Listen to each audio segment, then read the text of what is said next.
هل خدعت فرنسا تبون بتسليم جماجم لصوص بدلاً من مقاومين؟ تعود قضية الجماجم المسترجعة من فرنسا إلى الجزائر إلى وقت طويل، حيث كانت هذه الجماجم لمقاومين جزائريين قتلوا خلال الاحتلال الفرنسي. أثار استرجاعها جدلاً كبيراً بين البلدين، وأعادت إلى الأذهان فصولاً مؤلمة من التاريخ المشترك. تاريخ العلاقات الجزائرية الفرنسية معقد ومتشابك بفعل سنوات الاستعمار الطويلة التي تركت بصماتها على كلا الشعبين. الاستعمار لم يؤثر فقط على السياسة والاقتصاد، بل وأيضاً على الثقافة والهوية الوطنية للجزائر. الجماجم ليست مجرد رفات بشرية بالنسبة للجزائر، بل هي رموز للبطولة والمقاومة. تعتبر هذه الجماجم جزءاً من الذاكرة الوطنية الجزائرية، حيث تمثل تضحيات أجيال قاومت الاحتلال وناضلت من أجل الحرية. عملية استعادة الجماجم كانت معقدة وطويلة، وقد لعب الرئيس الجزائري عبد المجيد تبون دوراً محورياً فيها. جهوده كانت حاسمة في التفاوض مع الجانب الفرنسي لضمان عودة هذه الرفات إلى أرض الوطن.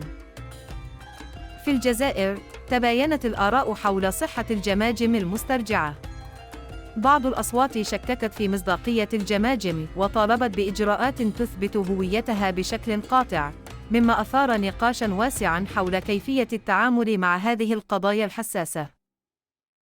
تناولت الصحافة الفرنسية قضية الجماجم المسترجعة بحذر شديد، محاولة إلقاء الضوء على جوانبها الإنسانية والتاريخية دون التطرق بعمق إلى الجدل السياسي المحتدم حولها، وهو ما أثار تساؤلات حول مدى موضوعية التغطية الإعلامية في فرنسا. ظهرت ادعاءات في بعض الأوساط تشكك في هوية الجماجم، معتبرة أنها قد تعود لصوص وليس لمقاومين جزائريين. هذه الادعاءات أثارت جدلاً واسعاً في الجزائر، حيث يعتبر الكثيرون هذه الجماجم رمزاً للمقاومة ضد الاستعمار. الأدلة التاريخية والعلمية التي قدمت لتأكيد هوية الجماجم كانت محور نقاش مهم بين الخبراء. تم استخدام التقنيات الحديثة مثل الفحص بالأشعة والتحاليل الجينية للكشف عن أصول هذه الجماجم وتاريخها. المؤرخون والخبراء لعبوا دوراً محورياً في تحديد هوية الجماجم، معتمدين على الوثائق التاريخية والشهادات الشخصية إلى جانب الأدلة العلمية. هذه الجهود أسهمت في إعادة كتابة جزء من تاريخ الجزائر المقاوم. عند استرجاع الجماجم، ظهرت ردود فعل متباينة من قبل الأسر والمجتمعات المحلية في الجزائر. بينما شعر البعض بالفخر والاعتزاز بعودة هذه الرفات، عبر آخرون عن حزنهم وألمهم لتذكر فظائع الماضي. استعادة الجماجم من فرنسا إلى الجزائر أثارت تساؤلات حول العلاقات الثنائية بين البلدين.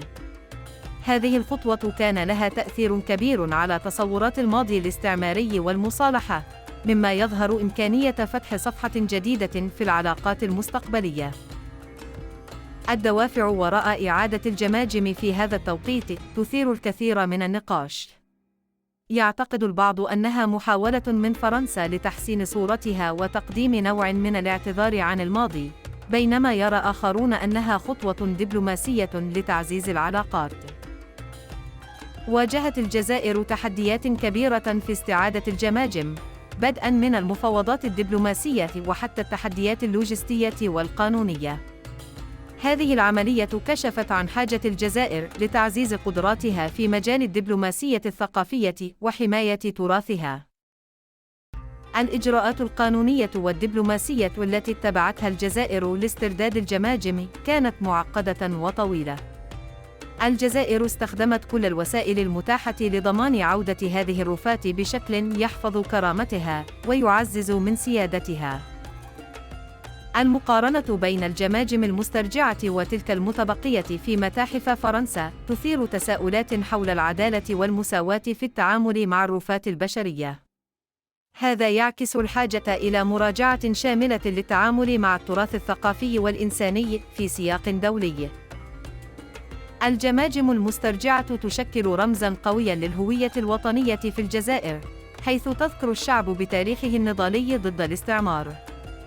هذه الرموز تعزز الوعي بالماضي وتساهم في توحيد الجزائريين حول تراثهم المشترك وتقدير تضحيات أسلافهم.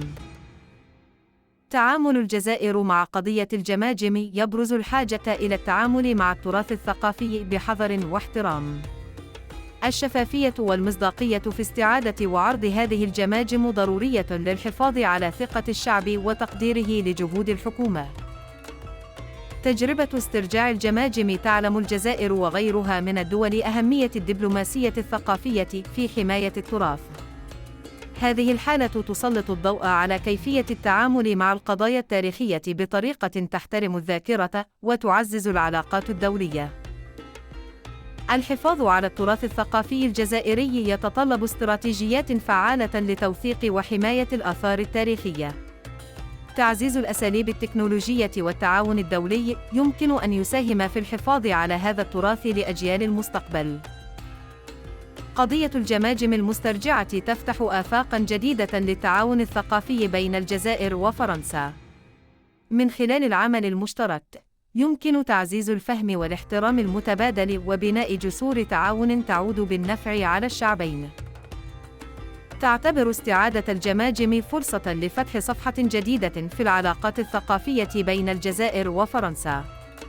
يمكن للبلدين استغلال هذه اللحظة لتعزيز التعاون في مجالات التعليم، الفن، والتاريخ، مما يسهم في بناء جسور التفاهم والاحترام المتبادل.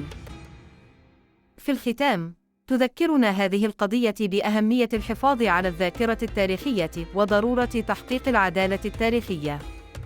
الحفاظ على الذاكرة لا يعزز فقط الهوية الوطنية، بل يسهم أيضاً في تعليم الأجيال القادمة أهمية الاعتراف بأخطاء الماضي والتعلم منها.